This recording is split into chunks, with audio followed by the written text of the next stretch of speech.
Welcome to your deep dive. Today, Oh, good. today we're going deep into the wild story of William Walker and his filibuster war in Nicaragua. Oh, wow. He's a fascinating character, Yeah. a small-town doctor who became a self-proclaimed president, almost changing the course of history in Central America. Really? How did he gain power? Why was he so popular despite his brutality? And what does his story tell us about U.S. expansionism and its consequences?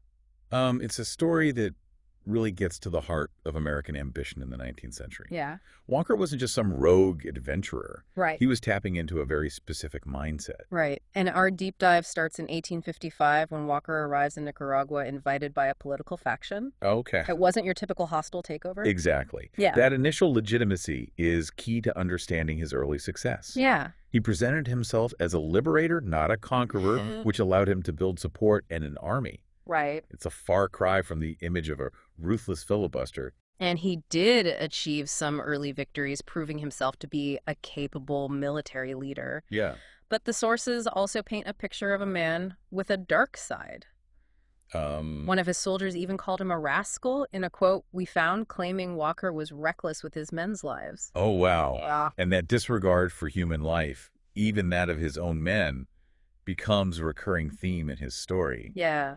He was so fixated on victory, on achieving his grand vision, that the cost in terms of human suffering seemed secondary. Then in 1857, Walker returns to the U.S., and the reception he gets is unbelievable. He's practically treated like a conquering hero in New Orleans, Oh, really? with cheering crowds and glowing speeches about his inevitable victory. Wow. Yeah. It's incredible how effectively he manipulated public opinion. Right. We found an account from a New York Herald reporter who interviewed a female settler returning from Nicaragua. Okay. Her story was a stark contrast to Walker's propaganda. Uh, Starvation, disease, death, Yeah. a completely different reality. It's a stark reminder of how narratives shape our perception of history. Totally. So we have this incredibly popular figure, Yeah. but at the same time, he starts openly connecting his cause to the expansion of slavery. This wasn't just about personal ambition anymore. Right. It was about tapping into the anxieties of the South, particularly around abolition. Oh, okay. He positioned himself as a champion of their way of life, further inflaming the tensions that would lead to the Civil War. So he's expelled from Nicaragua, but his story doesn't end there. He actually tries to return multiple times, even writing his memoirs from Nashville. Those memoirs are fascinating. Really? They weren't just self-aggrandizing. Okay. They reveal a man utterly convinced of his own righteousness and destiny. Wow. He truly believed Nicaragua was his to rule, and he refused to acknowledge the devastation he left behind. Undeterred by his expulsion, Walker devised a new, even more audacious plan, the Bay Islands scheme. He used a request from British landowners concerned about losing their property rights as a cover for his own ambitions. Even in desperation, he was a shrewd strategist, always with Nicaragua as the ultimate goal. Right. His actions really highlight the allure of manifest destiny, that belief in American expansion as a God-given, right? Yeah. It drove him to take incredible risks with little regard for the consequences. But by 1860, the stakes had changed. Okay. Walker was facing opposition not just from Central America, but also from the U.S. government and Britain. The U.S. government now focused on stability for a potential canal project. Right. Saw Walker as a liability. Makes sense. His actions were disrupting their plans and creating instability in a region that was becoming strategically important. So his attempt to seize the fortress at Trujillo, while initially successful, ended in a disastrous retreat into the jungle. It was a microcosm of his entire career. Flashes of brilliance and tactical skill ultimately undermined by recklessness and an inability to grasp the changing realities around him. Right. He was still clinging to the idea of Nicaragua as his rightful domain, even as the world was moving on. He and his men, exhausted and ravaged by disease, were eventually captured by the British. Wow. There's a striking account from a British Marine who was there. Oh, really? He described Walker and his men as mere shadows of their former selves, Whoa. barely clinging to life. Yeah. It speaks to the brutal reality of his campaigns, Right. the cost in human suffering that's often glossed over in the more romanticized versions of his story. And here's where we see another side of Walker. Yeah. One that's deeply unsettling. Okay. He refused to surrender to the Hondurans, Really? insisting on only submitting to the British. That's right. It was a very deliberate act, revealing the deep-seated racism that underpinned his worldview. He saw Central Americans as inferior, Right. undeserving of the same respect he would afford a European power. Wow. It's a chilling reminder of the prejudices that fueled manifest destiny and justified the exploitation of entire populations. This time, Walker couldn't charm his way out of trouble. He was put on trial in Honduras, a far cry from the cheering crowds he'd encountered back in the U.S. The trial was swift, Yeah. and the verdict was brutal.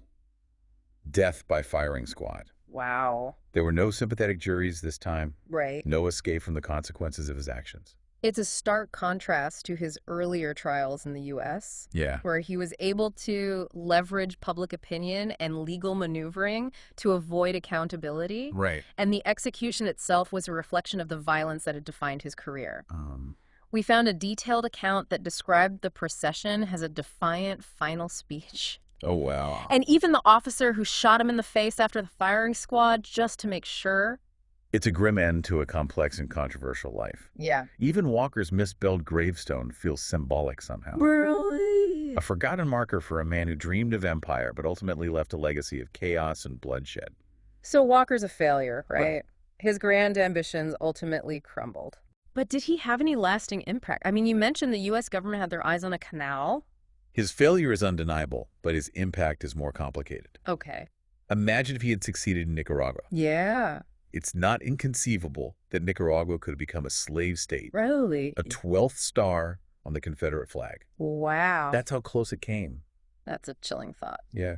And you mentioned earlier that the U.S. government was interested in a canal. Right. Did Walker's actions have any effect on that? Absolutely. Okay. Before Walker, there was Cornelius Vanderbilt, Hmm. a business tycoon who had his own plans for a canal across Nicaragua. Right. Walker's chaos threw a wrench in those plans. Uh-huh.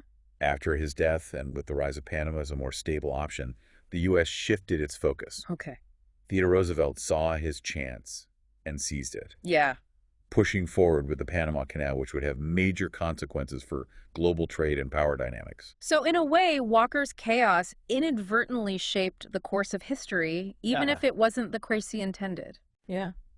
And I think his biggest impact might not be what he achieved, but what he foreshadowed. Oh, okay. Walker was a symptom of a particular strain of American imperialism that would continue to plague Central America for decades to come. We're talking about the interventions, the support for dictators, the constant meddling in the region's affairs. Precisely. Okay. Walker's actions, though ultimately unsuccessful, provided a blueprint for future U.S. involvement in Central America, a blueprint that would be followed by figures like Somoza in Nicaragua and Noriega in Panama. Wow. He opened the Pandora's box, Yeah. and the consequences are still being felt today. So let's circle back to where we started. What makes William Walker so fascinating? Right. How did he gain power? Why was he so popular even though he was so ruthless? Right. And what does his legacy mean for us today? Walker's story is a study in contradictions. Yeah. He was charismatic and intelligent, but also ruthless and driven by a sense of racial superiority. Right. He tapped into deep-seated beliefs about American exceptionalism and manifest destiny, using those beliefs to justify violence and exploitation. He was able to exploit political divisions in Nicaragua to gain a foothold. And he used his military victories amplified by clever propaganda to build a following. Right. Especially in the American South, where his pro-slavery stance resonated with many. But his brutality and his blatant disregard for human life ultimately alienated even his supporters. Yeah. His legacy is complex. Right. A reminder of the seductive power of ambition, the dangers of unchecked expansionism, and the lasting damage caused by interfering in the affairs of other nations. And it's a reminder that history isn't just about dates and battles. Right. It's about the stories we tell ourselves, the ways we choose to remember, Yeah. and the lessons we draw from the past. His story challenges us to think critically about the narratives we're presented with, Right. to question the motivations of those in power, and to recognize the enduring consequences of actions that might seem long past. So what does this all mean for you listening in right now? What can we learn from this deep dive into William Walker's tumultuous life? I think it compels us to confront the darker aspects of American history. Yeah. The ways in which manifest destiny was used to justify conquest and subjugation.